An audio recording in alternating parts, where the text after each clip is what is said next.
Pessoal, só um instante que eu estou abrindo o documento, tá? Então, irmãos, nós estamos prosseguindo aí com o estudo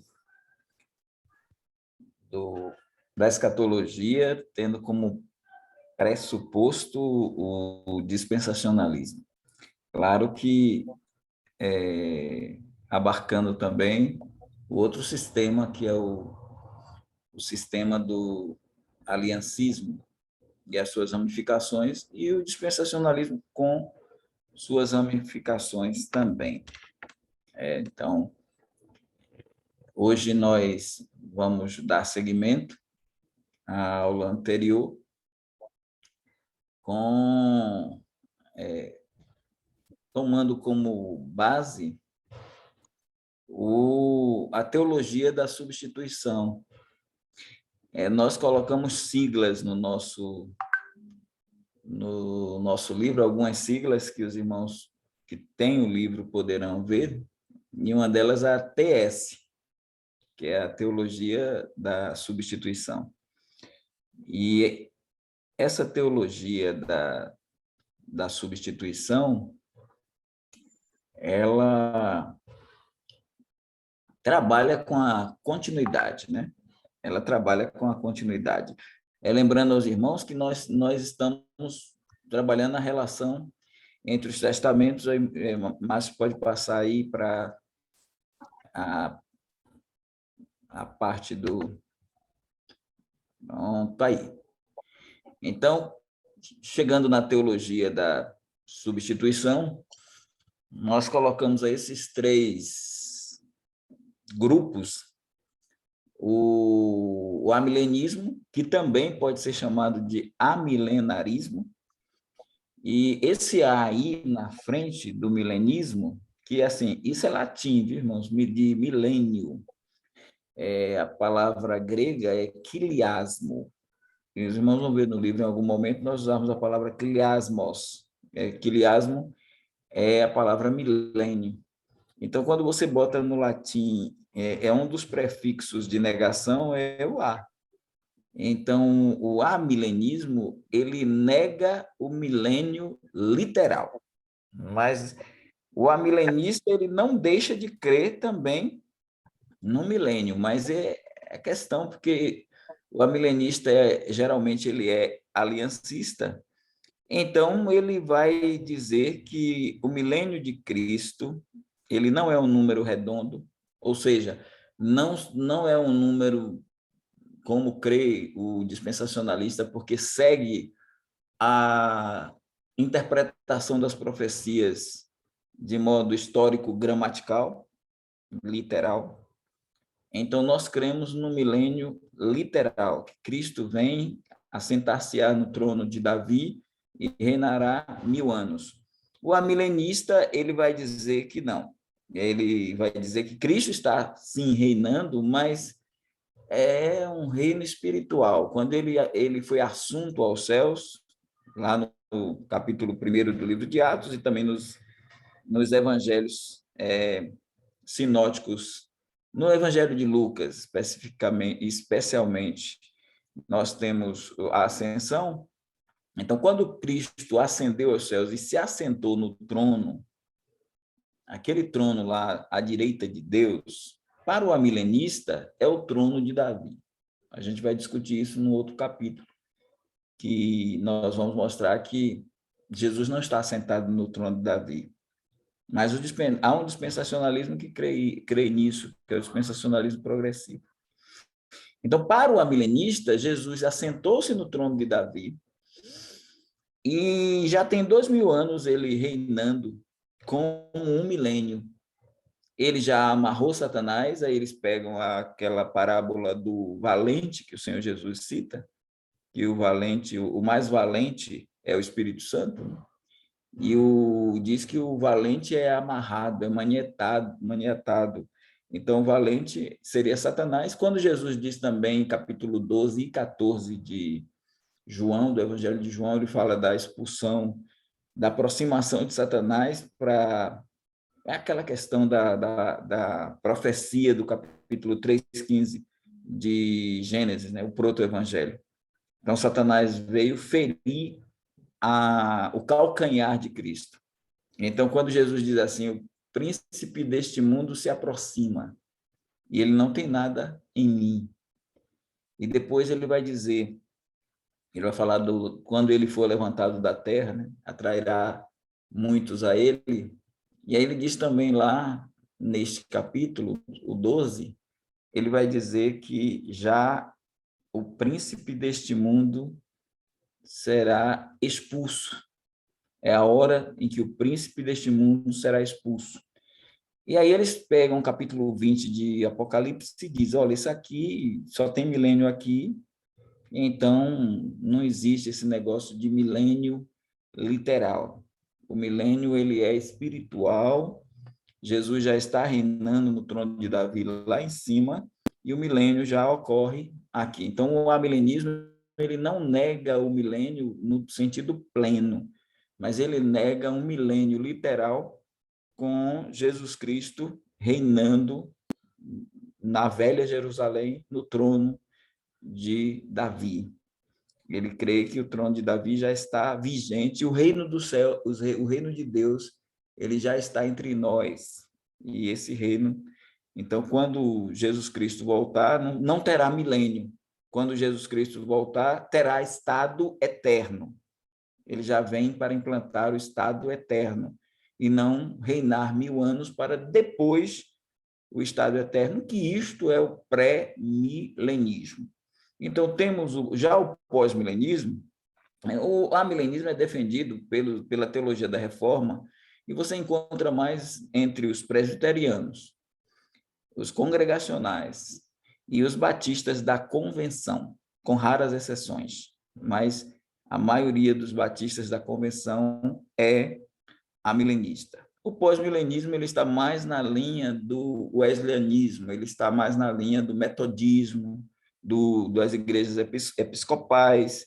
Então, o pós-milenismo ele acredita também que o milênio, que Jesus vem depois do milênio. Ele acredita que Jesus vem depois do milênio, parece um pouquinho com o milenismo, mas só que a ideia deles, aí tem um pós-milenismo conservador e tem um pós-milenismo liberal. Então, eles acreditam que o mundo vai melhorar e o reino de Deus vai ganhando os corações das pessoas e Cristo vai reinando no coração das pessoas e o mundo vai melhorando, vai melhorando. Então, vai ter aí um grande avivamento que vai haver, então, recebeu um baque. O pós-milenismo recebeu uma pancada que essa pancada foi dupla. Ele recebeu a pancada e quase caiu em descrédito pleno quando surgiu, em 1914 a 1918, a Primeira Guerra Mundial, e depois, 1939 a 1945, que foi a Segunda Guerra Mundial. As duas grandes guerras mundiais acabaram jogando um balde de água fria na crença pós-milenista. E quando a gente vê na Bíblia Paulo dizer que os homens do mundo vão de mal a pior, e o cenário futuro é um cenário de falta de fé, a ponto de Jesus diz, porventura, quando o Filho do Homem voltar, encontrará fé na terra. Então, quando Jesus fala do amor das multiplicações, né, negativas, a multiplicação da ciência, trazendo o isolamento do ser humano, lá em Daniel 12. E a multiplicação da iniquidade, esfriando o amor de quase todos, já dentro do contexto da tribulação. Então, uma diferença entre amilenismo e pós-milenismo. O amilenismo crê numa tribulação futura. Ele crê num período tribulacional. O pós-milenista, não. O pós-milenista crê que Jesus volta num tempo de ouro, né? Numa era de ouro. Então, essa é a diferença entre amilenista e pós-milenista. E, em seguida, vem o pré-milenismo histórico, que nós não defendemos, que é o de George Eldon Led e outros, que eles acreditam num pré-milenismo mais dentro de um contexto histórico, que Jesus vem reinar, é pós-tribulacionista, mas também tem umas quedazinhas para o aliancismo também.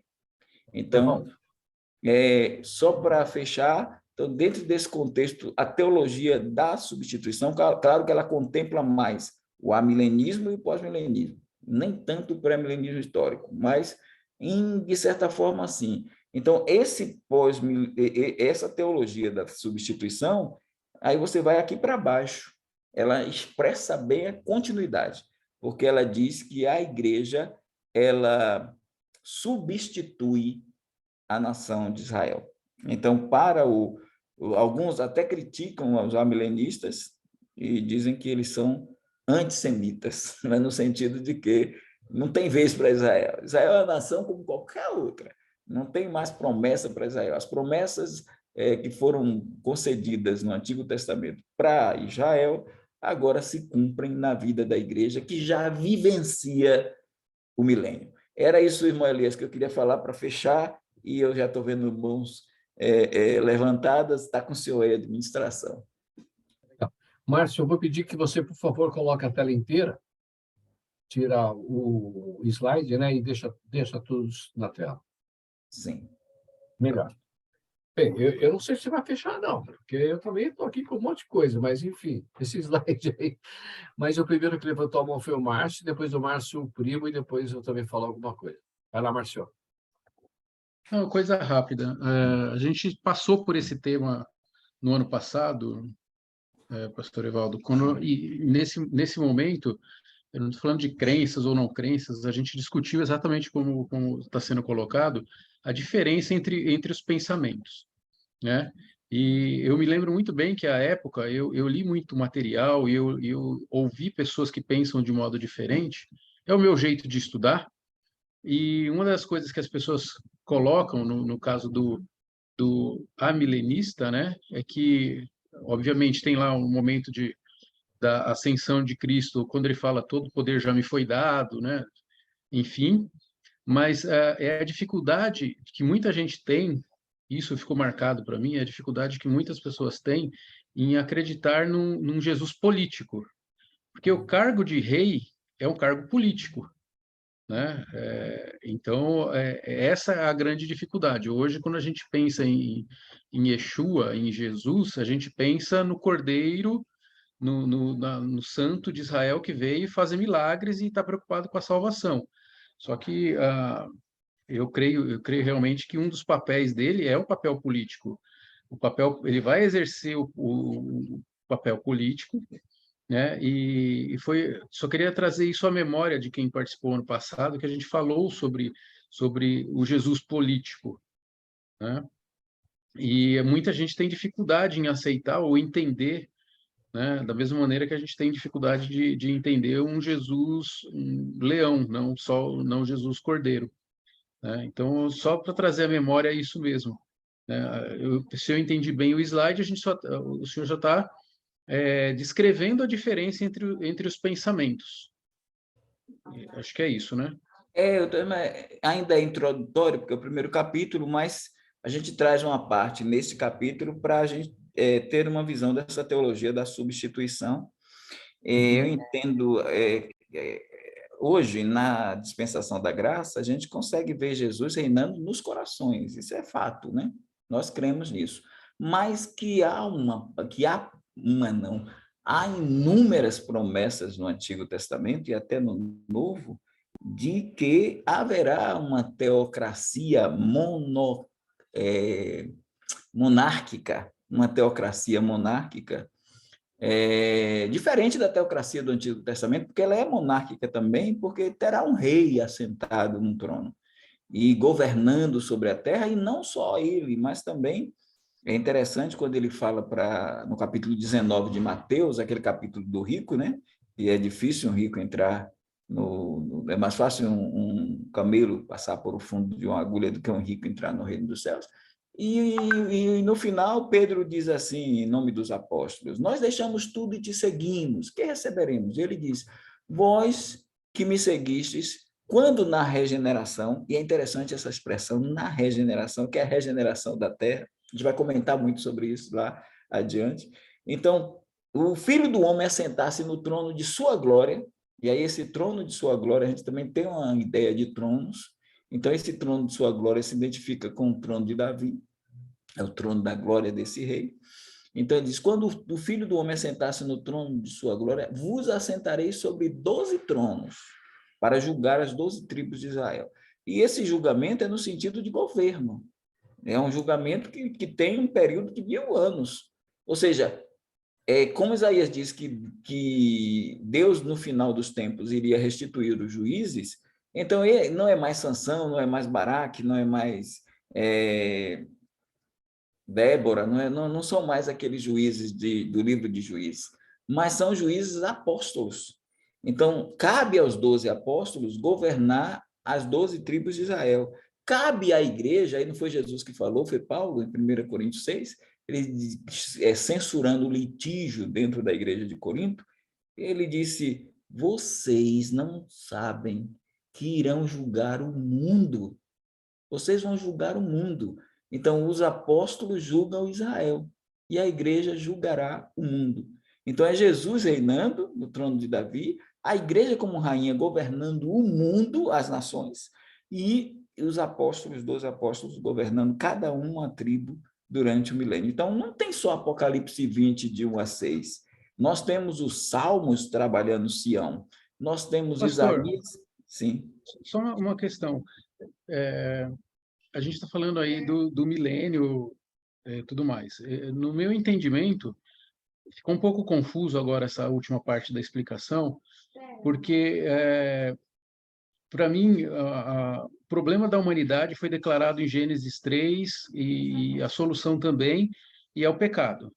Então, quando eu olho para todas as eras de dispensacionalismo, como a gente está falando aqui e tudo mais, eu vejo, antes de Jesus, as pessoas olhavam para ele para a redenção, na época dele conviveram com ele e mudaram a história, nós olhamos para trás e nada disso resolveu o problema do pecado. O pecado continua entre nós. Teremos a grande tribulação, teremos o milênio, o pecado ainda não foi retirado da humanidade, mesmo vivendo as pessoas desse milênio vivendo numa terra governada por Deus, monoteísta, governada com justiça. Então, o meu entendimento, nada que o ser humano possa fazer, existir ou na sua capacidade é capaz de resolver o problema do pecado. Então, por isso que, para mim, o Armagedon e o final dos finais é pós-milenistas, para sermos, como gênero humano, indesculpáveis. Como, isoladamente, sem o Messias, sem Jesus, é impossível agradar a Deus. Então, assim, mesmo tendo um ambiente perfeito, que é o milênio, vai ser um ambiente perfeito. O pecado vai existir e vamos guerrear contra o Messias no futuro, né? Que é a guerra do Armagedon, depois do milênio. Então, assim, para mim ficou um pouco confuso a associação entre se isso é no milênio, se isso é pós-milênio. Eu sei que a gente vai explicar isso lá na frente, mas só para você saber que me causou um pouco de confusão isso daí. Só um adendo aí para essa questão, assim, o Armagedon, ele é antes do milênio. A batalha do Armagedon, ela está em Apocalipse 14, 16 e 19. No Apocalipse 19, de 11 a 21, é a batalha do Armagedon. E aí Jesus está vindo com a igreja e o anticristo, o falso profeta e o dragão, que estão na terra, né? Eles vão se unir para a batalha.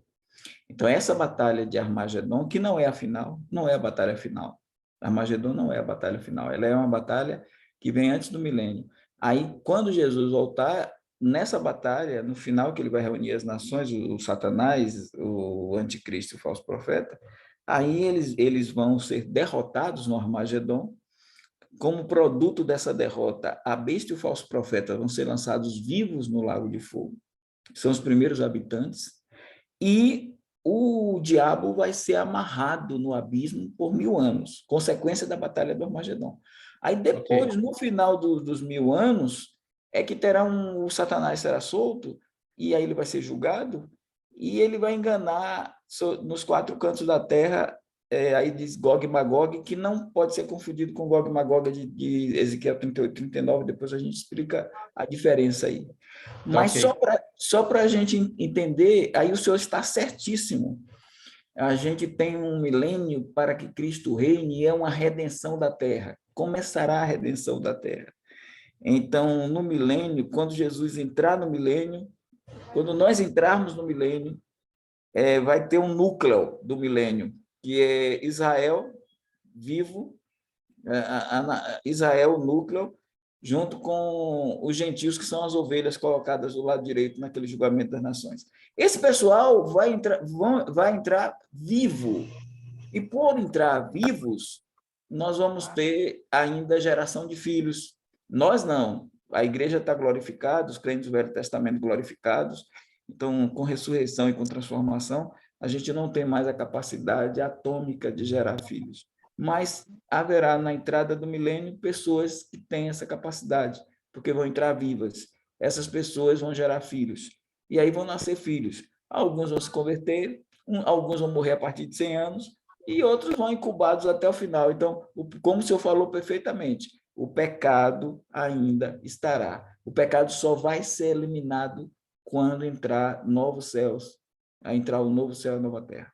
Até no milênio, nós vamos ter pessoas pecadoras que precisarão aceitar Cristo. E os que aceitarem, bem para eles. Os que não aceitarem, mal para eles, e tem o lago de fogo também, e a besta e o falso profeta já está lá, o diabo e seus anjos irão, e depois, juízo final, capítulo 20, de 11 a 15, aí já entra os incrédulos de todos os tempos, de todas as dispensações. É isso aí, resumidamente, para a gente depois aprofundar lá na frente. Ok. Então, o irmão Daniel, e depois, na sequência, o irmão Almir. Eu estou depois do irmão Almir. Você depois... Tá, deixa eu ver, eu anotei aqui. É isso mesmo, Almir, Daniel. Ok. Pastor Evaldo, milênio, 1000 anos. Se o amilenista, conforme o irmão colocou aí, ele não crê no milênio literal, mas crê no milênio espiritual, como pode explicar se nós já estamos há 2000 e poucos anos? Como que é essa explicação desse milênio espiritual? É porque eles não têm a palavra milênio como literal. Eles colocam a palavra milênio como um número não redondo. Então, para eles, essa ideia de milênio no capítulo 20 de Apocalipse, ela não é uma ideia que computa meses. Então, já estamos, por exemplo, 24 meses, né? E alguma coisa ainda. Então, estamos em 2023. Pode até ser menos, pode até ser mais, né? É porque o nosso calendário ele não abarca isso. Mas a gente pode já estar aí há 2030 anos. Digamos que a gente já está em 2030, porque Jesus nasceu 5 a 7 anos antes do ano Domini. Aí é latim, né? Ano Domini é ano do Senhor. Então, Jesus Cristo, aí tem algumas Bíblias antigas que colocam lá, por causa da questão do Herodes, né? O Grande. Então, Jesus nasceu nesse período. Então, nós não estamos... A conta que vai até 2023 é uma conta falsa, né? Nós já estamos há 5 ou 7 anos para além de 2023, né? Ou 2028 ou 2030, digamos assim. Então, esses 2030 anos, para o presbiteriano, isso daí não tem importância, porque eles creem no milênio, na ideia de um milênio, mas não de 1000 anos, na ideia de um reinado de Cristo espiritual. Então, eles alegorizam, eles espiritualizam a passagem. Como Então, também os pós-milenistas fazem a mesma coisa. Então, sim, Se eu perguntar eles sobre o milênio, eles não vão dizer, não tem nada a ver. Como até os 7 anos de tribulação, quando tu fala para alguém, não é 7 anos, não são 7 anos, mas a gente depois vai ver a precisão de Deus na profecia, para mostrar que são 7 anos, 1260 dias, 1260 dias, e que também teremos o milênio literalmente, a interpretação histórico-gramatical consistente. Mas para eles não, irmão. Eles não veem o então, milênio. mas já começa por uma incoerência, né, de se falar em termos de milênio, se não é milênio.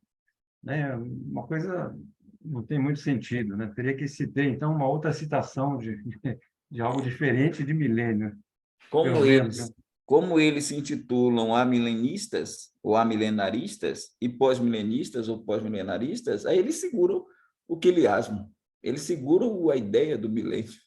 E aí é uma incoerência mesmo, eu Exato, então, justamente, concordo não tem plenamente. sentido, né? Não tem sentido.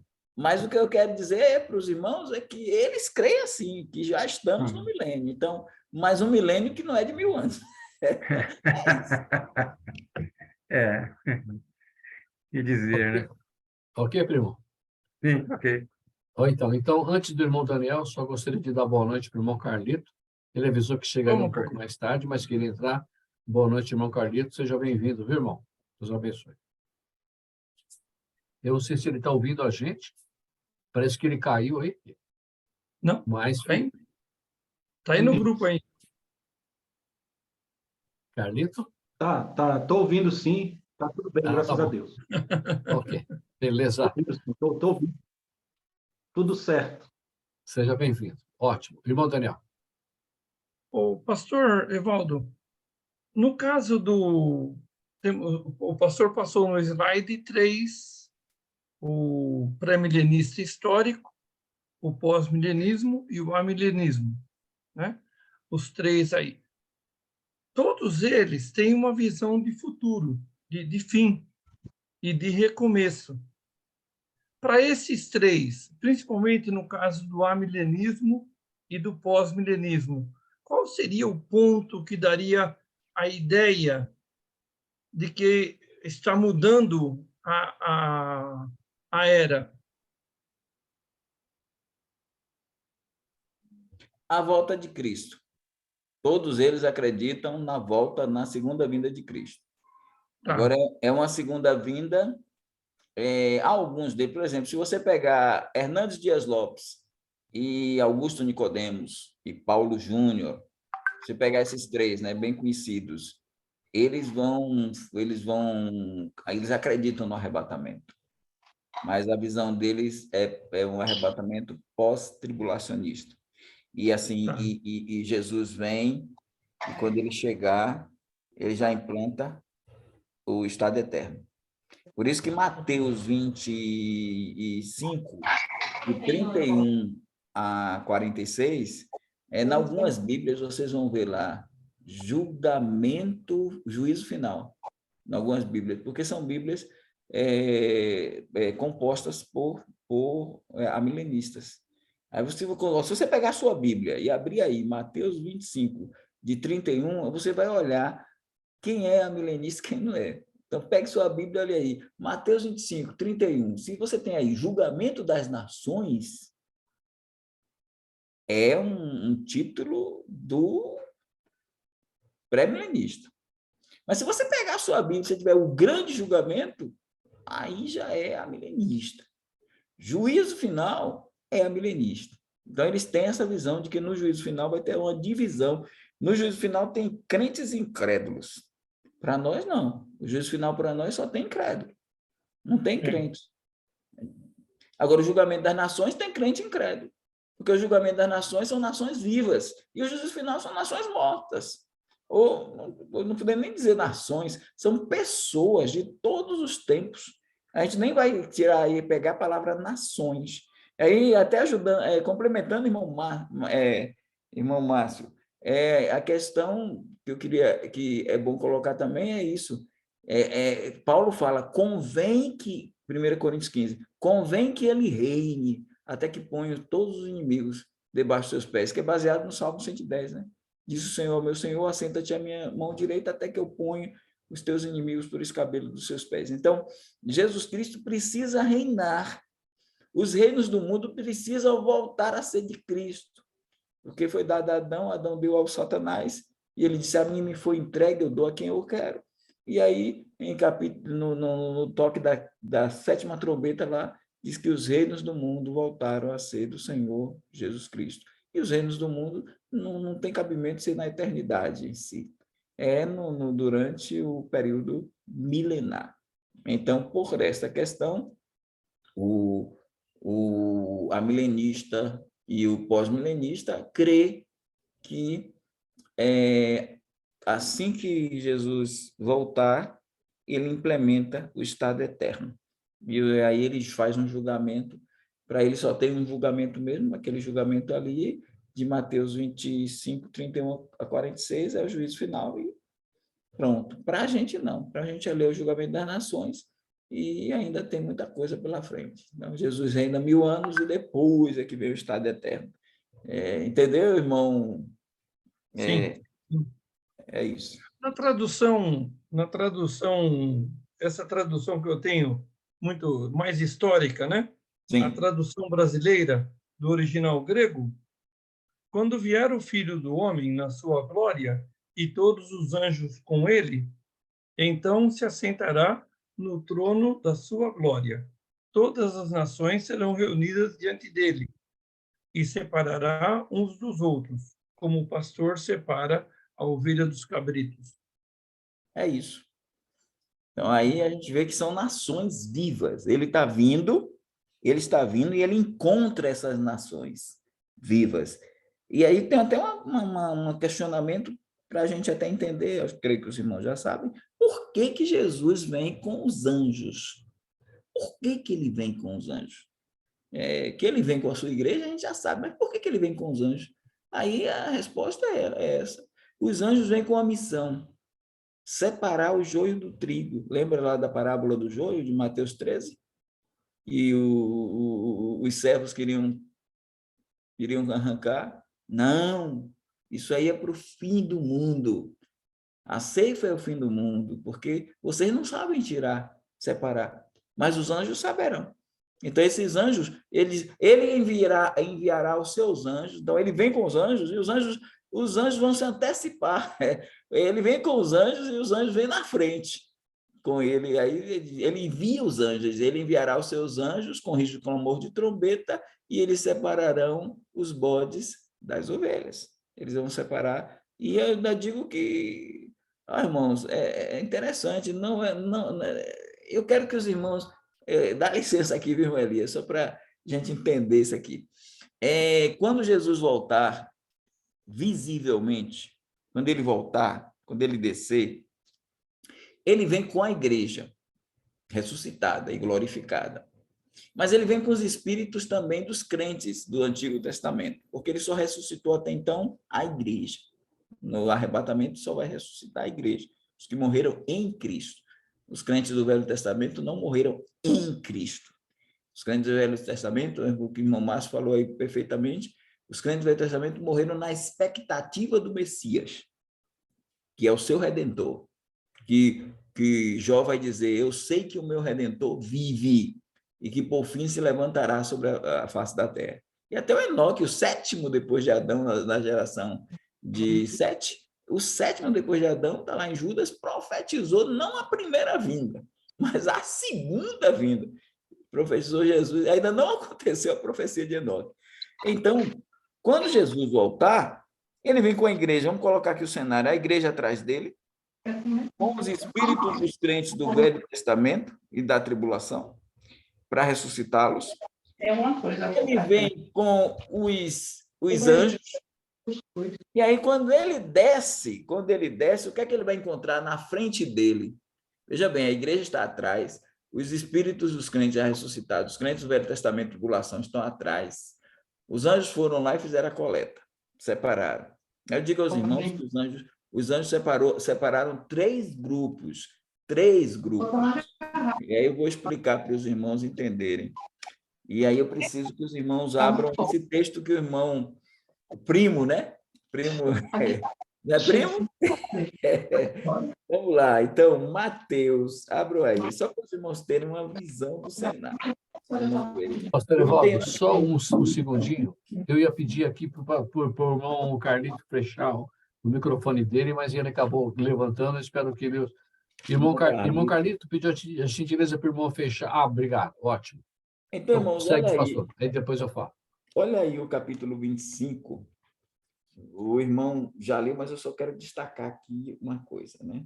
Então, o capítulo 25, lá do verso 31, no verso 31, quando o Filho do Homem vier em sua glória e todos os santos anjos com ele, então se assentará no trono de sua glória.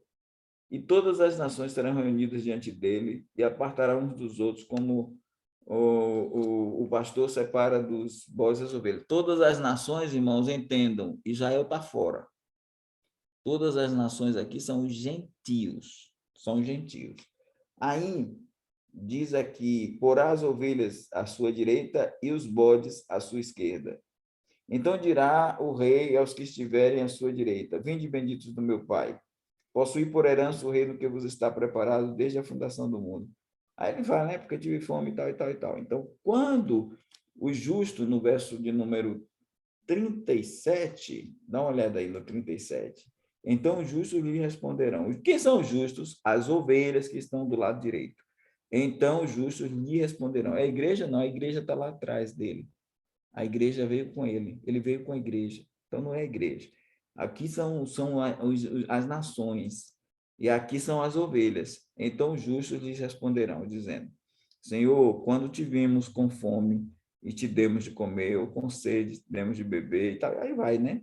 Aí a resposta de Jesus, no verso 40.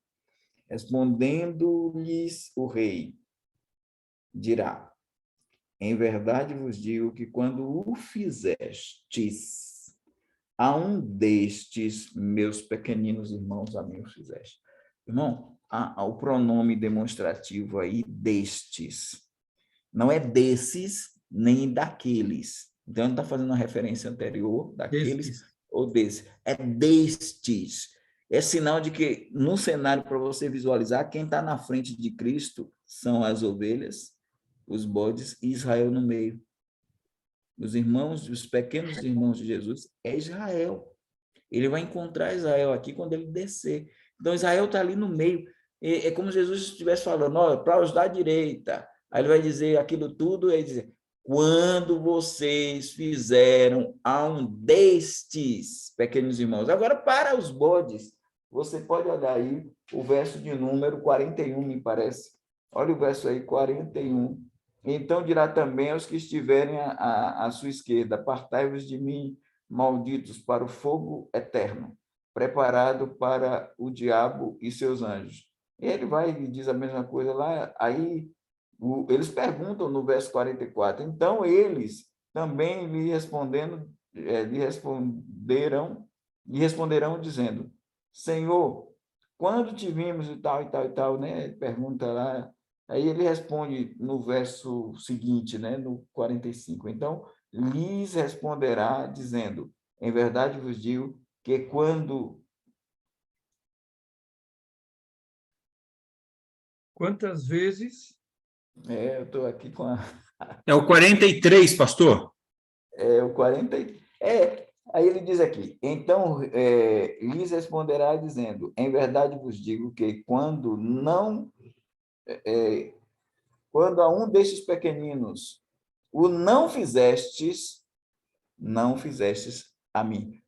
A um destes pequeninos novamente, não fizeste. Então, agora ele aponta para os bodes e diz: quando vocês não fizeram a um destes. Então, esse destes aí não é a igreja, como a igreja católica quer, dizendo que agora dá mendigo, ajuda e tal. Não, é na tribulação, quando eles protegeram Israel, guardaram Israel, alimentaram Israel. Então, Israel dentro da tribulação, o Israel passando pela tribulação, eles deram apoio a Israel. Então, vamos visualizar o cenário. A igreja atrás, os crentes do Velho Testamento, das dispensações de todos os tempos atrás, e ele chegando, se assentando no trono de sua glória, e os anjos foram lá e separaram bodes e ovelhas, botou Israel no meio. Aí ele disse: quando vocês fizeram a um destes meus pequeninos irmãos, que são judeus, a mim o fizeste. Aí o que Márcio perguntou: então, quem é que vai ser responsável pela proliferação da humanidade? As ovelhas, os justos, que vão receber o reino por herança, e Israel, que são os pequeninos irmãos. Então, as nações de salvos e Israel salvo. aí entra no milênio. Então, esse grupo aqui entra no milênio. Esse grupo de nações ímpias que não protegeram Israel, que estavam do lado do anticristo, são jogados, são mortos para vão para ainda para o Hades, para depois ressuscitarem no juízo final, depois do milênio, e serem lançados na Guiena, no Lago de Fogo. Ô, pastor, eu preciso fazer uma observação, por favor, Elias, é rápido. Essa interpretação que o pastor deu é uma interpretação baseada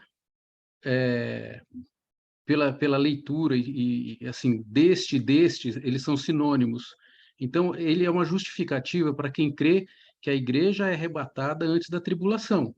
Se você parte do princípio que a igreja foi arrebatada, se encaixa nessa explicação do pastor.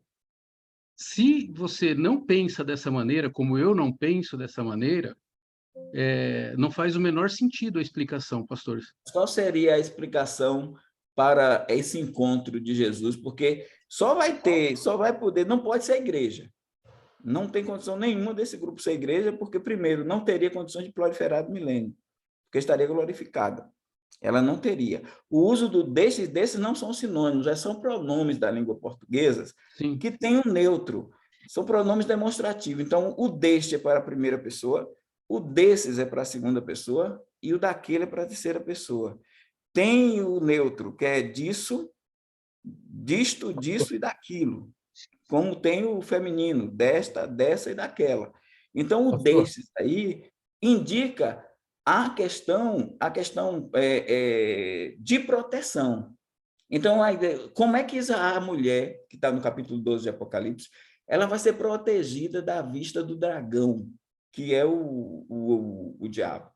Como é que essa mulher é protegida? Como é que essa mulher é alimentada? Como é que essa mulher é sustentada? É isso que Jesus está dizendo. Quando eu tive fome, vocês me deram de comer. Quando eu tive sede, vocês me deram de beber. Quando eu estava enfermo, vocês me protegeram. Então, se a gente acreditar que... Aí teria que ter interpretação também, a outra. Que aí a gente está aberto também, o irmão pode colocar também. Então, qual seria a interpretação? Porque Jesus vem, ele desce, encontra as nações vivas. Se ele não encontrar as nações vivas, não tem razão de ser o milênio. Como é que vamos ter o milênio com glorificados? Claro que no milênio teremos glorificados, como Jesus conviveu com 40 dias e comeu peixe e tal, com pessoas limitadas, humanas. Mas assim, Márcio, como é que Jesus vai implementar o milênio sem entrar o núcleo? A gente chama de núcleo do milênio, sem entrar o núcleo. Qual seria o núcleo do milênio? As nações vivas, que vão entrar e são salvas durante a tribulação, que não é a igreja, são nações vivas. Jesus está vindo com a igreja glorificada, porque se fosse a igreja, ele encontrar a igreja aqui, ele teria que glorificá-la. Ele glorificando a igreja, seja pela transformação, seja pela transformação, ou a glorificação em si, né? Ou a ressurreição, seja pela ressurreição ou pela glorificação, como acontece, como Paulo narra em 1 Tessalonicenses, aí ele ia encontrar o que aqui, como seria o trabalho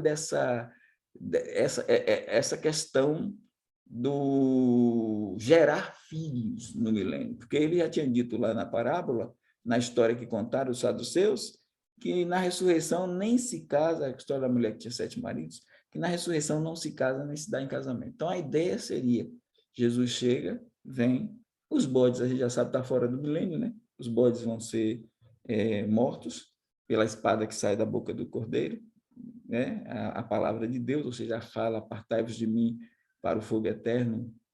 Então, eles não têm herança no reino. Então, quem vai ter herança no reino? Vinde benditos do meu Pai, possuir por herança. Então, quem vai adentrar? Aí, claro, esses crentes que estão aqui, é uma interpretação, como o senhor falou, é uma interpretação. Esses crentes que estão atrás aqui, que são do Velho Testamento e a igreja, esses crentes entram glorificados e Jesus teria que ter um núcleo para que esse núcleo pudesse gerar filhos, pudesse manter a família. Então, essa é a nossa interpretação, e é isso mesmo, é uma interpretação pré-milenista, com essa visão mais aberta, com Israel no meio e a ovelha. As ovelhas do lado direito, as nações salvas do lado direito, e Israel no meio, que não seria a igreja, porque a igreja está glorificada. Então, Certo, Márcio? Mas, ok. assim, aberto depois a pontuar algumas coisas que a gente, como já discutido aqui, respeitosamente vendo, é só o que eu trago como essa visão. Eu queria dizer assim que eu entendo que esse momento inicial, tudo que você está falando, como a gente diz, né, como muitos dizem, é aquele tira-gosto inicial, porque nós não estamos entrando a fundo em cada um desses assuntos que você está falando. É isso? Porque com relação àquilo que você falou, então, Márcio, até para que você entenda, eu acho fantástico, eu gosto e entendo que o pensamento contrário ele é espetacular, E porque ele bem ajuda a gente a pontuado, não é, crescer Elias? também. É muito bom. E é importante, Márcio, trazer essas questões, é Sim, muito sim, importante. sim. Então eu só queria lembrar que o que está sendo dito ainda são pinceladas, porque eu também quero entrar a fundo nesses assuntos. Então eu estou sem perguntar. O que eu queria, o que eu queria dizer aqui é que você citou dois nomes, pastor, que eu particularmente gosto muito, que é o pastor Hernandes Dias Lopes e o pastor Paulo Júnior. Por sinal, vai estar em São Paulo, o pastor Paulo Júnior, agora no mês de março, acho que dia 14, num culto de segunda-feira à noite na Igreja Presbiteriana, e eu pretendo ir lá assisti-lo. Eu assisti assisti algumas mensagens dele, não sei se vocês conhecem, e na Igreja Presbiteriana, o pastor da Igreja Presbiteriana o chama de cangaceiro, porque ele bate mesmo. Então, eu assisti umas mensagens dele sobre inferno, mensagens reputo como maravilhosas. E só que uma vez também eu tomei um choque muito grande, porque logo que eu o conheci por vídeo. Ele falando que o milênio não é literal, eu quase caí para trás, porque eu falei, um pregador desse nível, desse porte, não reconhecer o milênio como literal é complicado. Então, agora, diante de todas essas explicações que têm sido dadas, eu entendo pelo posicionamento dele, né? E aquilo que você fala no seu livro, no céu não vai ter só pré-milenista, não, né? Então vai estar todo mundo lá, né? Vamos estar lá e não vai ter aquela, eu tinha razão, não tinha razão. Nós vamos esquecer, vai estar todo mundo feliz lá, né? Então, o pastor Hernandes também, que é a mesma posição, que é presbiteriano, também pensa assim, e com mensagens maravilhosas que eu ouço, um grande pregador. Enfim, mas esse assunto é muito interessante, ele é muito profundo, muito vasto, e então, por enquanto, é pincelada. Depois a gente vai, né? Legal, legal. Irmão Osamar, levantou a mão, irmão, por favor. Está me ouvindo? Eu tenho duas dúvidas, talvez não sejam dúvidas para agora, como o irmão Elias falou, vai aprofundar mais, mas tem a ver com esse texto. E é uma dúvida mesmo, como eu falei semana passada, eu estou tateando. Eu não posso nem dizer que estou tateando, estou olhando. Né? Aí eu queria entender o seguinte aqui, no versículo 31. Dizendo assim, quando vier o Filho do Homem na sua majestade, todos os anjos com ele. Então, eu já entendo que quando o pastor Valdo fala que a igreja está atrás dele, vamos dizer assim, por causa da doutrina completa do dispensacionalismo, do dispensacionalista, do milenismo. Mas em algum outro indício fora da doutrina completa que demonstra que a igreja não foi citada, o Filho do Homem e os anjos. Não citou a igreja. Algum outro indício, além do sistema completo de dispensacionalismo, para provar que a igreja está omitida aqui nesse texto? Por algum motivo? Algum indício bíblico para dizer isso? Essa é a primeira pergunta. A segunda, no versículo 32, a mesma coisa. Tem algum indício, isso, além da diferença, né, entre Israel e a igreja, que faz parte do sistema dispensacionalista. Também tem algum outro indício para excluir Israel aqui de todas as nações, além do, vou repetir, do todo o sistema? Não sei se eu fui claro.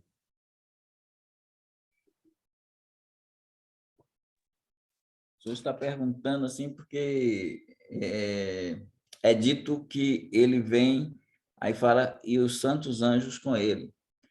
Aí a gente, primeiramente, para pontuar a igreja, mas não só a igreja, é bom estar atento, e quando Jesus voltar, ele volta com a igreja, que ele já se casou com ela, ela está glorificada. E aí, glorificada, entenda, baseado lá em 1 Coríntios 15, que nem todos dormiremos, mas todos seremos transformados. Então, quando ele fala ali para abranger o arrebatamento, ele fala da última trombeta ali, inclusive, da trombeta de Deus, né?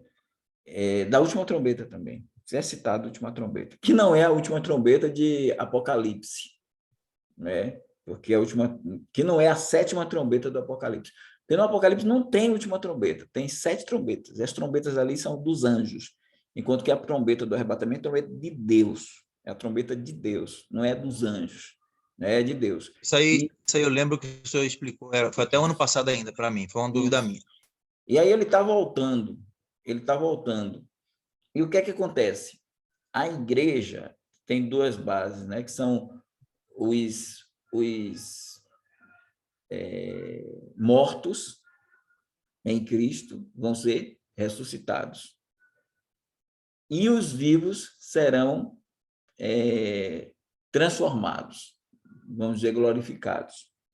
Que é uma expressão, irmãos, que eu queria colocar para vocês, que eu quero colocar para vocês, que vai pegar também na língua portuguesa para nós. É eu que falei para Márcio do pronome neutro aplicado a corpo. Eu quero que vocês abram aí 1 Coríntios, capítulo 15, que vai dar essa divisão. Então, há um revestimento distinto. Há um revestimento distinto do corpo. Então, 1 Coríntios 15, a partir do verso 51, ele diz: eis aqui vos digo um mistério. Na verdade, nem todos dormiremos, mas todos seremos transformados. A transformação é para todos, mas elas são diferentes. Veja aí no verso 52, no momento, no abrir e fechar de olhos, ante a última trombeta, porque a trombeta soará e os mortos ressuscitarão. Olha o que ele coloca, os mortos ressuscitarão incorruptíveis. E nós seremos transformados. Nós aqui, porque ele estava vivo, né? Aí vem o pronome isto, que você vai substituir por corpo. Então, assim, porque convém que isto. Então, o que é que acontece com o corpo do morto em Cristo? Ele é revestido da incorruptibilidade. E o corpo do vivo em Cristo é revestido da imortalidade. Então, tem uma diferença entre imortalidade e incorruptibilidade. A incorruptibilidade é para o corpo morto. E a imortalidade é para o corpo vivo. O corpo vivo, nós agora, nós não estamos em estado de putrefação nem de decomposição. Nós estamos em estado de mortalidade. Nós estamos no estado de mortalidade. Mas quem já morreu agora? Quem morreu agora? Se o arrebatamento for daqui a pouco. Quem morreu daqui para trás, dos 120 da igreja, até chegar a esse último que morreu agora, estão em estado de corrupção, enquanto nós estamos em estado de mortalidade. Por isso que ele vai dizer aqui, porque convém que isto que é corruptível, isto é o corpo, se revista da incorruptibilidade. E que isto que é mortal, então vamos colocar, convém que isto que é corruptível, o corpo do morto em Cristo, se revista da incorruptibilidade. E que isto que é mortal, o corpo do vivo em Cristo, se revista da imortalidade. E quando isto que é corruptível se revestir da incorruptibilidade, isto que é mortal se revestir da imortalidade, então cumprir-se a palavra que está escrito: tragada foi a morte na vitória. Então, Jesus Cristo está vindo com os corpos incorruptíveis e imortais da igreja,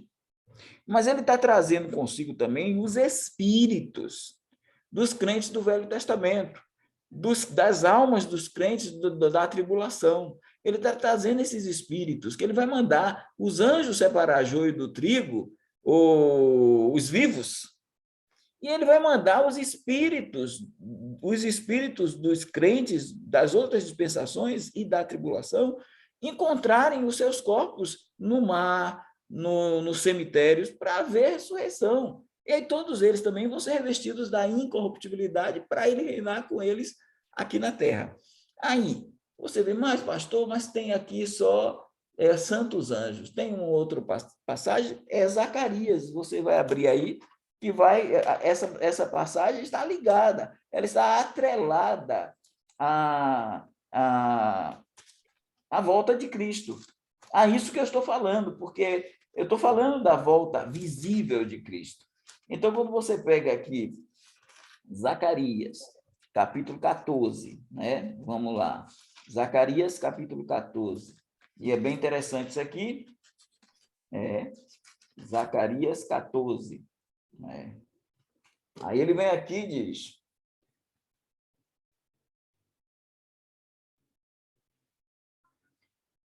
do 1 em diante, eis que vem o dia do Senhor, em que os teus despojos se repartirão no meio de ti. Porque eu ajuntarei, Deus falando, todas as nações. Aí o julgamento das nações. É a mesma coisa de Mateus 21. Eu ajuntarei, são os anjos que vão fazer isso a mando dele.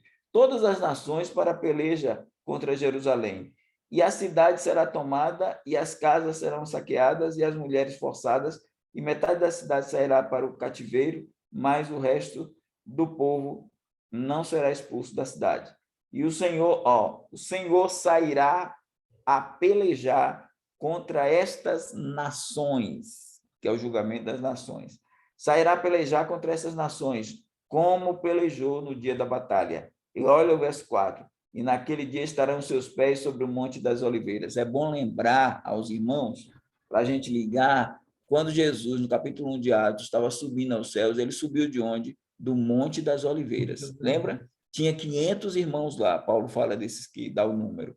Ele estava no Monte das Oliveiras, seus pés saíram do Monte das Oliveiras e subiram, ele subiu para o céu, a ascensão. Ele subiu do Monte das Oliveiras. E o que foi que os dois anjos disseram? Os dois anjos disseram assim, apareceram lá e disseram para ele: varões galileus, por que estáis olhando tanto para cima? Esse Jesus que vocês estão vendo subir ao céu, há de vir do mesmo modo. Olha como é interessante, irmão Elias, irmãos Amar.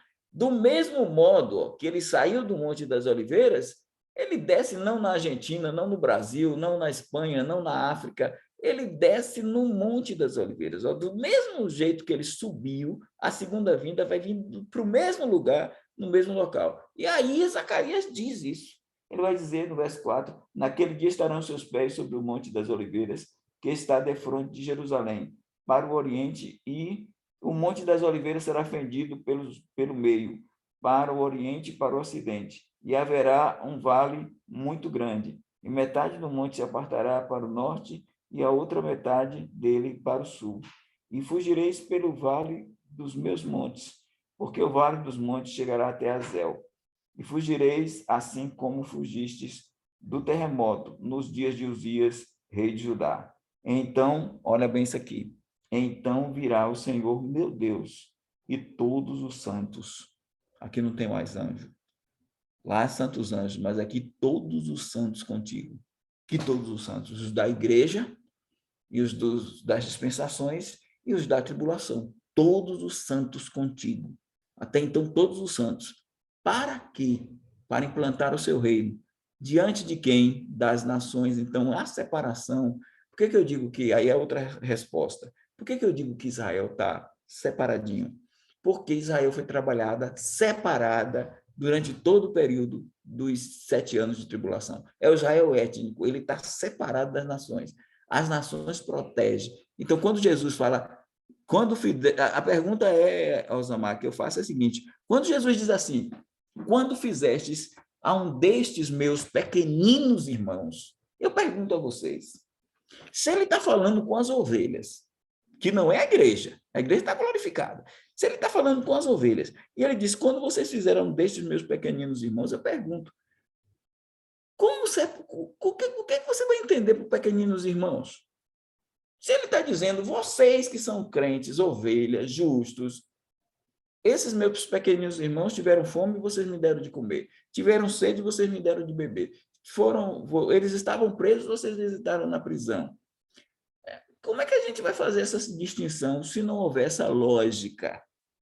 Essa lógica de que é a mesma coisa dos que não fizeram. Vocês não fizeram com os meus pequeninos irmãos. Estão diante de Cristo os pequeninos irmãos dele, os justos, as ovelhas do lado direito, e os incrédulos bodes do lado esquerdo. Você nunca vai poder dizer que os pequeninos irmãos se você disser, aí que eu falei com o Márcio, se você disser que os pequeninos irmãos aí são a igreja, como é que Jesus está descendo? Ele está descendo sozinho? Porque ele está falando de uma ação, e ele desce aqui e está falando para essas ovelhas, que são justos, que deram o amparo e a ajuda, e esses bodes que não deram amparo e ajuda. E eles não vão para entrar no reino porque eles fizeram só isso, não. Eles só fizeram isso porque eram salvos. E eles vão entrar no reino porque eram salvos. Agora, como salvos, eles deram de comer, eles deram de beber, eles visitaram na prisão, eles deram vestimentas para esse povo daí. Então, é aí que a gente entende que pequeninos irmãos aí, que é distinto de justos, é Israel. E os outros são as nações. Israel é a nação étnica, e os outros são as nações. E a igreja está glorificada, e não tem como ser a igreja, porque senão não tem como você fazer associação e explicar como é que esse pessoal vai gerar filhos e vai morrer, e com 100 anos, se pecar, Isaías 65 fala de morte. E esse pessoal vai, claro, receber uma transformação, porque eles estão entrando no milênio, se entra com qualquer idade sua. Eu não sei qual a idade de cada um, eu estou 54 anos. Se eu entrasse no milênio com 54 anos, a minha expectativa de vida seria mais uns 40 anos, talvez.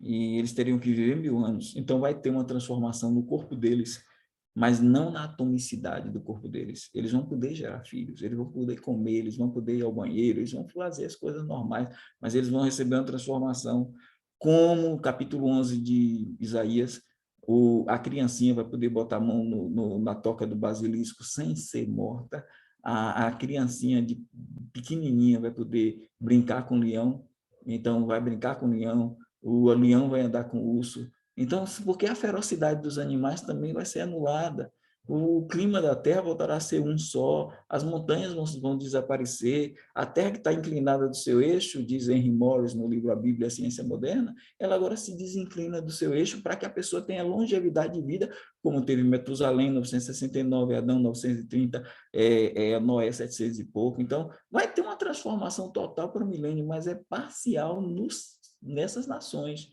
Em Israel, núcleo e nações vão gerar filhos, mas quando terminar o milênio, eles vão entrar no estado eterno e eles não vão poder morrer, eles vão receber a mesma transformação, porque são vivos, que o 1 Coríntios 15 trata, que é isto que é mortal, vai ser revestido da imortalidade, aí no sentido pleno, para a transposição do milênio, para Deus tocar fogo na terra, e queimasse, segundo Pedro 3, e depois ele criar novos céus, nova terra, e esse povo do milênio que entrou vivo adentrar ao estado eterno. É um pouquinho. Bom, vamos lá. O irmão Osamar vai falar? Tirou a mão. Então é o Márcio. Eu não sei quem foi primeiro agora, que já estou em dúvida. Osamar tirou a dúvida, entendeu o que eu falei? Claro que não, né, pastor? Mas foi suficiente para eu material para estudar, entendeu? Isso, até chegar lá, né? Quando chegar lá, a gente tira a dúvida completa. Não sei se quem foi o primeiro, mas vamos ser gentis. Então, primeiro Cristina, irmã, primeiro. depois Márcio. Irmã Cristina. Olha, me permite a brincadeira, viu? Mas tem cachorro que caiu da mudança, né? Eu nem fui na mudança. Eu estou correndo atrás do cachorro, estou correndo atrás do caminhão, porque meu pai, né? Gente, como... Eu só queria perguntar para o pastor, pode ser até tolice, mas no milênio é quando Cristo vai reger a terra com a vara de ferro, é isso? No milênio, é isso mesmo, pastor? Excelente, irmã. E a gente vai ter esses textos em vários locais. Vai ter lá em Salmo 2, vai ter no Salmo 110, e vai aparecer também no Apocalipse. E não é só Cristo. Ele diz também que o que vencer também vai reger a terra com vara de ferro. E no Armagedon também fala sobre isso. Então, o que é reger com vara de ferro? Sinal que o governo dele vai ser um governo rígido também. Então, se alguém pecar, vai morrer. Então, o governo dele vai ser um governo muito rígido, não é um governo com flexibilidades. Não. Então, é uma monarquia em que ele vai reinar com vara de ferro, cetro de ferro. E também ele diz que nós, igreja, vamos reinar, nós também vamos executar a vara de ferro. Tem isso também no Apocalipse. E outra coisa, porque ali, quando ele vem com a igreja, os santos do Velho Testamento, a igreja com ele, os anjos para fazer a ceifa, a separação do joio e do trigo, entrarão no milênio os justos, né? E o Israel, como o irmão está falando aí. Mas tirou o joio, como que vai continuar? O joio continua no milênio, mas eu acabei de tirar a semente má, tirei o joio, como que eu fiquei só assim, só para entender direitinho. Para entrar no milênio, só entra salvo. Tá. Quem não é salvo não entra. Aí, capítulo 18 de Mateus, né? Quem não se converter, não se tornar como uma criança, não entra no reino dos céus.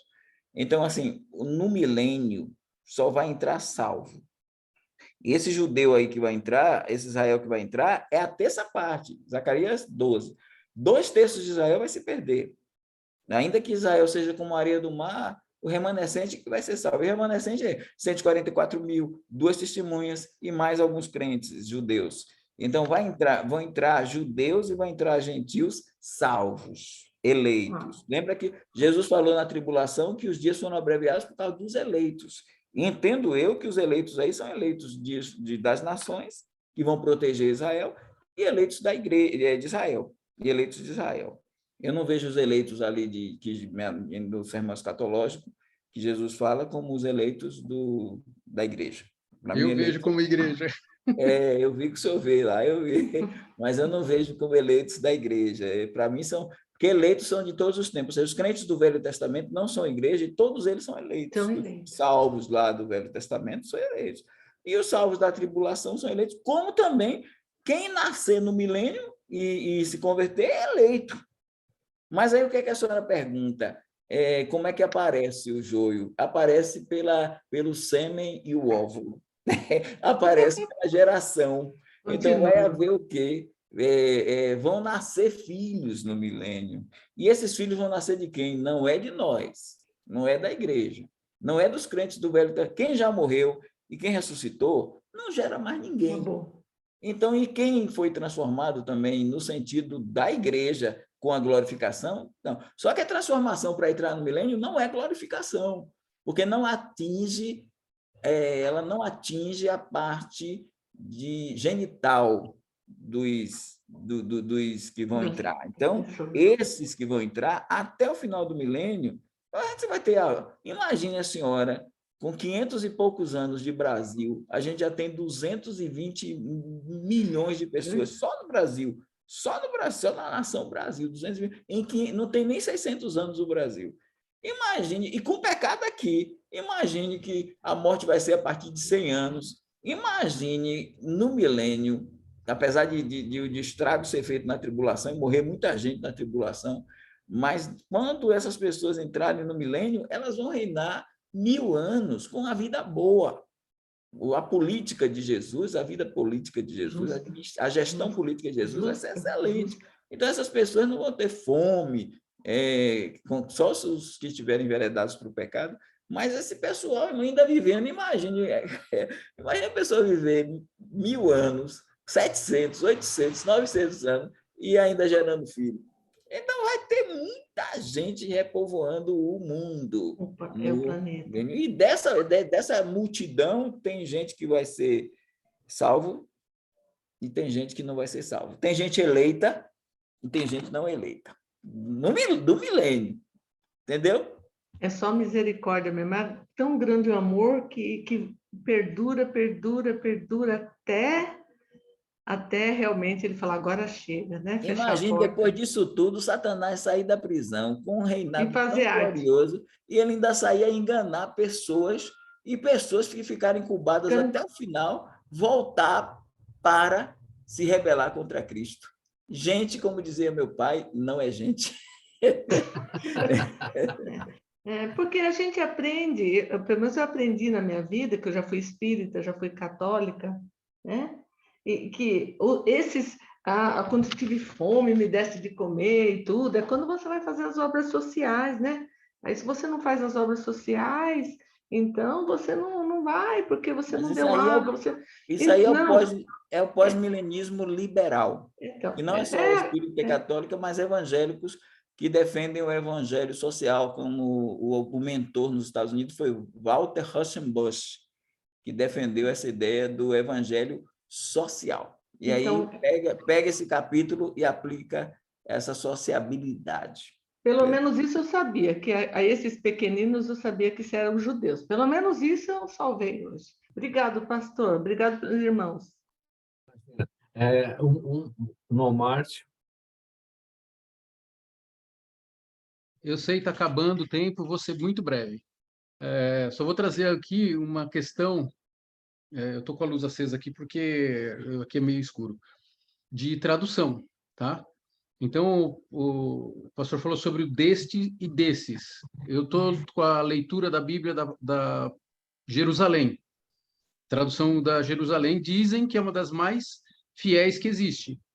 Aqui o texto é desses, em Mateus 24. Desses, tá? Em verdade vos digo, todas as vezes que deixares de fazer a um desses mais pequeninos, a mim deixasse de fazer. Então, a tradução é diferente do deste. E a outro ponto era em 1 Coríntios 15, onde o pastor leu, deixa eu achar aqui, está aqui, isto, que ele falou assim, com efeito é necessário que isto que é incorruptível, aqui a tradução diz que este ser corruptível e este ser incorruptível. Então, a gente tem, por viver no Brasil e depender de traduções, a gente teve, inclusive, ano passado, algumas discussões razoáveis, né, grupo, por causa de interpretação de leitura. Então, agora eu tenho aqui 4 versões, que eu vejo na King James, vejo na Jerusalém, veio na João Almeida, vejo em alguma outra da internet. Então, assim, tem algumas questões, eu estou trazendo isso porque a gente usar uma ou outra palavra no português para desenhar uma teoria é bem arriscado, haja vista que existem traduções diferentes que dizem coisas parecidas e similares, mas que não são iguais. Então, nesses 2 casos aqui, eu estou acompanhando o estudo, me desculpe a chatice, tá, pastor Evaldo? Mas, assim, eu estou realmente estudando isso. E aí, quando eu faço essas comparações, eu não domino o hebraico ou o grego original para saber o que está escrito. Então, eu fico comparando essas versões e há divergências de entendimento baseado, por exemplo, nessas 2 palavras que a gente discutiu hoje aqui. Então, eu só estou trazendo isso à tona porque é difícil eu formar uma teoria, uma teologia em cima de uma tradução que há divergências cruciais e importantes como essas 2, por exemplo. São detalhes tão pequenininhos que a gente acaba formando toda uma teoria que eu não sei se é dessa maneira mesmo.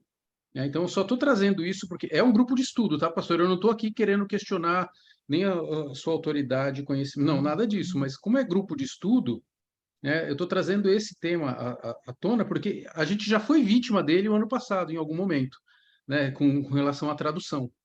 Então, nesses 2 casos que a gente leu hoje aqui, eu tenho aqui na Bíblia Jerusalém, que é a que eu escolhi hoje, eu peguei lá rapidinho, né? A tradução está diferente. né, desses pontos. Então, eu não sei se a gente vai falar que o problema é a tradução, mas assim, eu não tenho o hebraico ou o grego original no qual essas coisas foram escritas para poder firmar uma teoria baseado em palavras tão sutis. E eu, de verdade, eu não acredito que a gente tenha a capacidade de fazer essa defesa de tese baseado em palavras traduzidas e similares. Só Ok, é uma observação. Antes do pastor Evaldo falar, e a irmã Cristina vai falar de novo ou a mão só está por engano? Então, Márcio, o que você falou é extremamente pertinente. Eu ia falar aquela hora, eu acabei deixando passar. Mas o que você falou é extremamente pertinente. Inclusive, eu ia pedir para o pastor Evaldo, não para hoje, óbvio, mas para a semana que vem, ou quando voltarmos a fundo nesse texto, como o Novo Testamento está escrito no grego, a frase grega e a exegese do texto para sabermos exatamente o que está dizendo. Porque esse é um grande erro de muitos pregadores, né, de muitos pastores, que quando faz uma mensagem bíblica, eles usam a tradução bíblica, pega uma palavra, não fez o estudo do texto e da palavra na língua original e fica batendo no sentido da palavra. Então, assim, e acaba comprometendo a mensagem toda, pelo menos para aqueles que estão procurando uma verdade mais a fundo. Então, isso é uma coisa que eu sempre penso também, e eu gosto de ver o que está dizendo a palavra no original, seja grego ou seja hebraico, que é o do Velho Testamento. Então, é bastante pertinente, Márcio, isso aí que você falou, que as traduções elas perderam muito, elas se perdem ao longo desses anos todos, tá? Isso que eu queria dizer. Então, é bastante pertinente. Agora, Márcio, não se desculpe de jeito nenhum, rapaz. Isso aqui a gente não tem pressa, você sabe disso, nós não temos pressa, nós queremos aprender, e o fato de termos o contraditório, para mim, eu acho espetacular, porque a gente aprende também, entendeu? A gente aprende a ver os outros pontos de vista. Eu acho sensacional isso. E o pastor Evaldo, acho que ele não vai conseguir falar hoje, porque já são 22 e 20 alguma coisa. Então, ele vai ouvir tudo isso e vai voltar nesse tema, né? Na semana que vem, ele vai falar. E porque se ele começar a falar, nós vamos até 11 horas, aí não vai dar certo.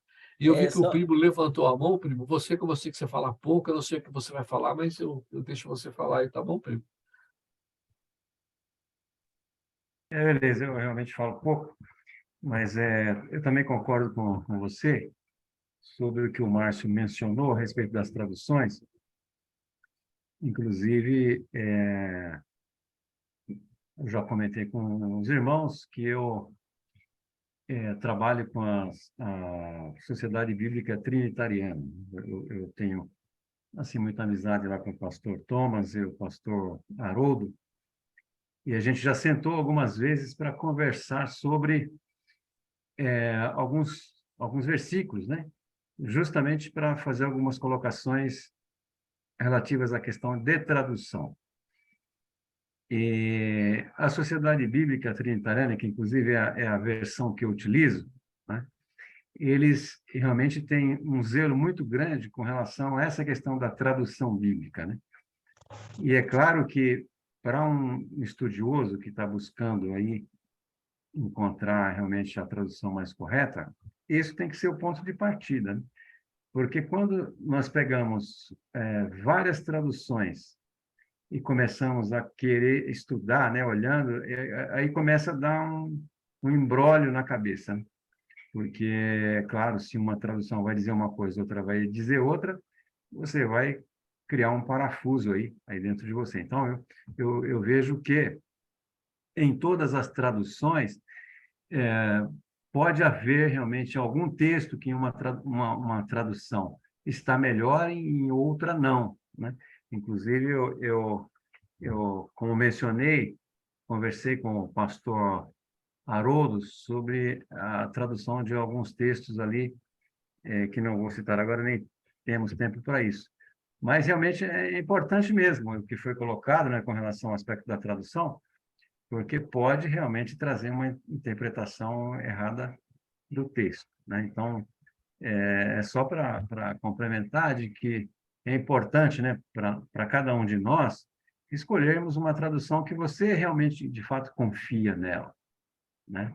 E aí você utilizar mais aquela tradução. E é claro, se você dominar o hebraico e o grego, eu particularmente estudei o grego, mas o hebraico, assim, pouco, mas é importante, realmente é fundamental trazer à luz da tradução original.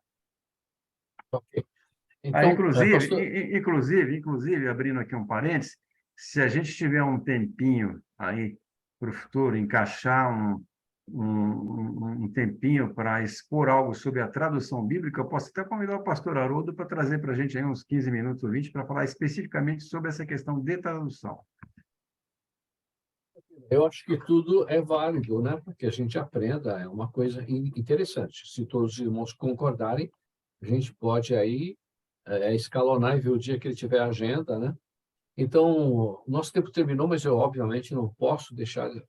Pastor Evaldo, se quiser mais um minuto para falar alguma coisa, irmão, claro. O irmão lá É, atrás tinha bom, dito para mim: ó, se irmão me permite, pastor Evaldo, tem que permitir aqui, quem manda é você, meu irmão. Fique à vontade para fazer o que você quiser, viu? Lá atrás tinha dito isso, eu esqueci de falar isso. Você que manda. só, Então, irmão, é o seguinte, é boa ideia do irmão, conheço o Thomas Gilmer, a versão, Márcio, melhor é justamente a que Thomas Gilmer trabalha. Eu tenho os textos, eu tenho a Bíblia do Scarry Hort, que é eu tenho a versão texto crítico, tenho várias versões, tenho do hebraico, tenho do grego, tenho a versão do texto recebido, os textos receptos. E a Bíblia Jerusalém, ela não é a melhor. Inclusive, ela vem do trabalho da Vulgata Latina do Jerônimo, que, a pedido do Papa Damaso, ele traz, que a palavra vulga em latim é povo, né? Então, ele traz a Vulgata Latina, que é a versão que trabalha com Jerônimo nem traduziu dos originais, ele traduziu da Septuaginta, ele trouxe da Septuaginta, da versão dos 70. Assim, a questão do isto lá em 1 Coríntios 15 não vai vogar em nada aí. Eu vou pedir para o irmão ler de novo, porque ela não vai alterar em nada, mesmo que use este ser humano. semana que vem. Não, semana que vem. Mas ali é porque o Márcio leu este ser humano. Este ser humano mesmo, este ser humano mortal e este ser humano corruptível. Aí não vai ter alternância nenhuma. A gente pode fazer uma análise melhor verificando o grego de Mateus para o pronome demonstrativo este. Porque se você tem realmente, aí a pesquisa é válida, se você tem a expressão destes como o vocábulo grego, o pronome grego, que traz a tradução este, ou destes, aí você tem o campo, que não tem como não puxar o deste, sinalizando para um outro grupo.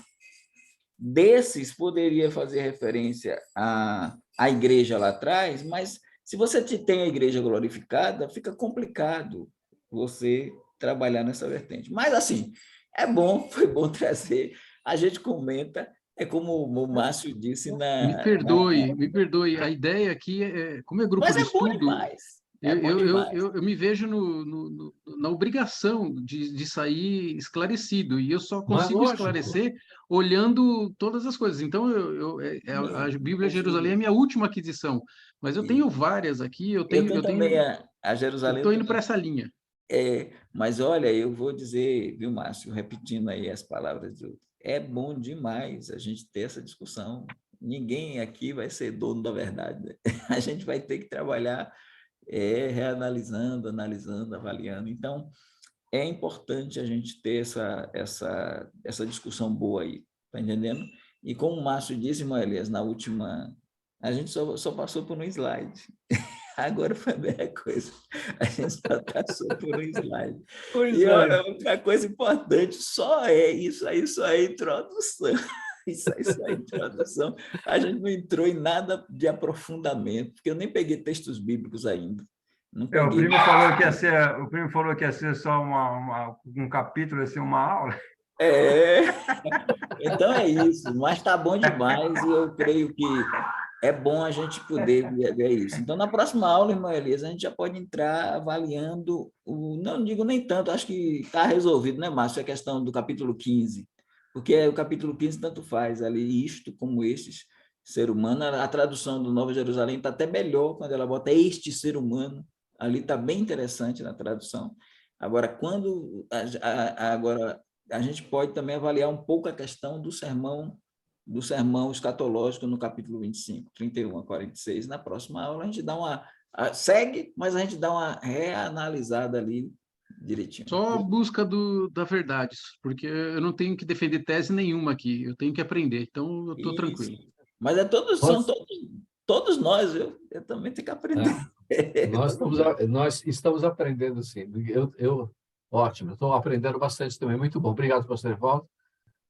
Obrigado a todos. E pastor Lorival, que vai encerrar nossa reunião com uma oração. Osamar levantou a mão, não sei. Levantou, Osamar? Você está seu microfone. Semana que vem já, que é o seu primeiro, tá?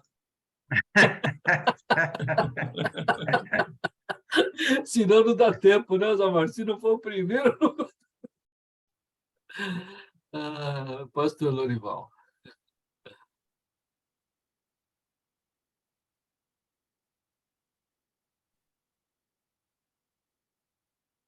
Querido Deus, Pai amado, queremos, Senhor, te louvar e te exaltar. Queremos, mais uma vez, adorar teu santo e excelso nome, porque o Senhor tem nos permitido esse tempo e debruçar sobre a tua palavra e sobre este assunto tão pertinente para os nossos dias, as nossas igrejas, nosso ministério, nosso testemunho.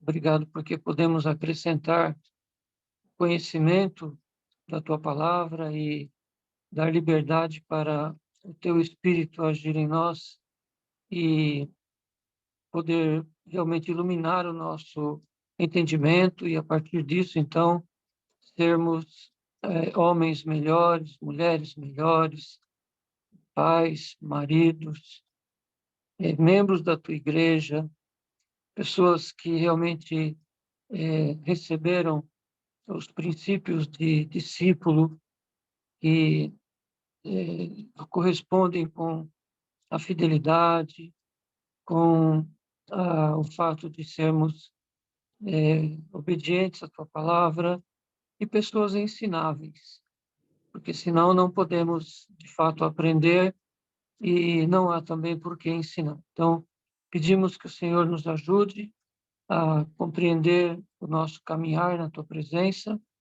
e realmente transformar este aprendizado em testemunho útil, público, que venha defender a nossa fé e fortalecer outras pessoas, outros irmãos e aqueles que estão em dúvida e ajudar muitos que são fracos no entendimento a progredirem, a serem aperfeiçoados até a medida de Cristo, como é a orientação da tua palavra para a tua igreja. Nós te louvamos pela vida do pastor Evaldo e cada membro do grupo que pode contribuir com este nosso progresso.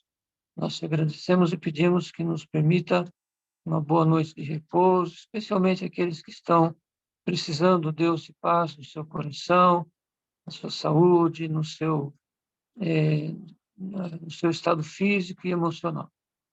Nos guarde e nos protege. Pai, nos pedimos, no precioso nome de Jesus, nosso Salvador. Amém. Amém. Amém. Obrigado, Amém. irmãos. Boa noite a todos. Boa noite, pastor Gilson. Boa noite, irmãos. Tchau, Boa pessoal. noite, Boa meus noite. queridos. Valeu. Tá bom. Boa noite, Osamar. Boa Obrigado, comunhão hoje. Um abraço. Boa noite a todos. Obrigado a todos.